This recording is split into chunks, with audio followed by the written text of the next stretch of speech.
dans la vie chrétienne, celui qui n'accepte pas le pardon, sa vie ne peut pas s'arranger. Écoutez-moi, le cœur que nous avons est une prison. Le cœur est une prison.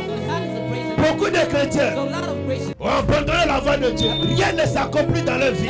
Les désirs ne s'accomplissent pas. Vous savez pourquoi? Tout simplement parce que tu n'arrives pas à pardonner. C'est pas qu'on va dire démon sort, à Christ sort, à blanc-fité. Non, il y a des démons qui sortent de ta vie, rien que par le pardon. Parce que tu as pardonné quelqu'un à côté. Les démons ont oublié de partir. Ah oui, il y a des situations qui arrivent dans ta vie, très compliquées, parce que tu manques de pardon. Le pardon, c'est à deux niveaux. Premièrement, le pardon, c'est à autrui. Celui qui est en face de toi, ton voisin d'à côté. Écoutez-moi, écoutez-moi.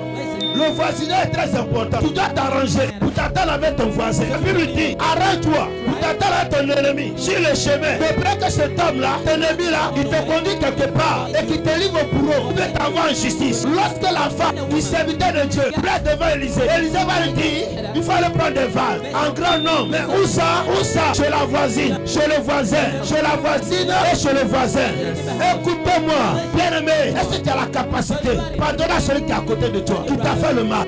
On crie vengeance à l'éternel, à rétribution et la vengeance à l'égard de nos ennemis. Si ton ennemi a faim, donne-lui à manger. Ainsi, ce serait une braise, une quantité de braise que tu amasseras sur sa tête. Voici le secret. Est-ce que tu peux donner à manger à ton ennemi? Est-ce que tu peux saluer ton voisin qui t'a fait le mal? Celui qui t'a insulté hier, est-ce que tu peux le regarder et dire je te pardonne? Premier point. Deuxième point du pardon. Dans le même point du pardon. Premier niveau, c'est pardonner à autrui. Deuxième niveau, c'est se pardonner soi-même. Écoutez-moi, il y a des personnes qui n'arrivent pas à se pardonner eux-mêmes. Non, je suis tombé, j'ai péché. Tu as demandé pardon, tu le dis, tu es encore dans ton esprit comme si Dieu ne t'a pas pardonné. Écoutez-moi, il faut que tu arrives dans cette dimension pardonnée. Depuis le jour où tu as dit Seigneur, tu as été sincère, parce qu'il y a des pardons hypocrites. Si tu as été vraiment sincère devant le Seigneur, alors Dieu t'a pardonné. Les conséquences, il va les enlever devant toi. Mais malheureusement, on pardonne à autrui, on ne se pardonne pas. On se culpabilise, on se culpabilise. Arrête de te culpabiliser. Tu as fait avortement, ça fait combien d'années? Ça fait 10 ans, tu as fait avortement. Ça fait 10 ans, tu donnes pardon.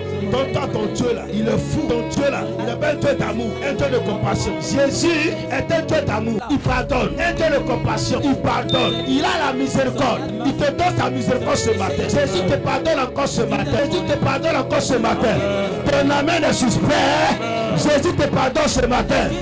Écoutez-moi, Jésus a la capacité d'annuler le péché de ta vie, effacer ton péché. Jean pouvait dire, voici l'agneau qui ôte le péché du monde. Et le problème, qu'est-ce que tu as? Toi, que Jésus était capable de te pardonner.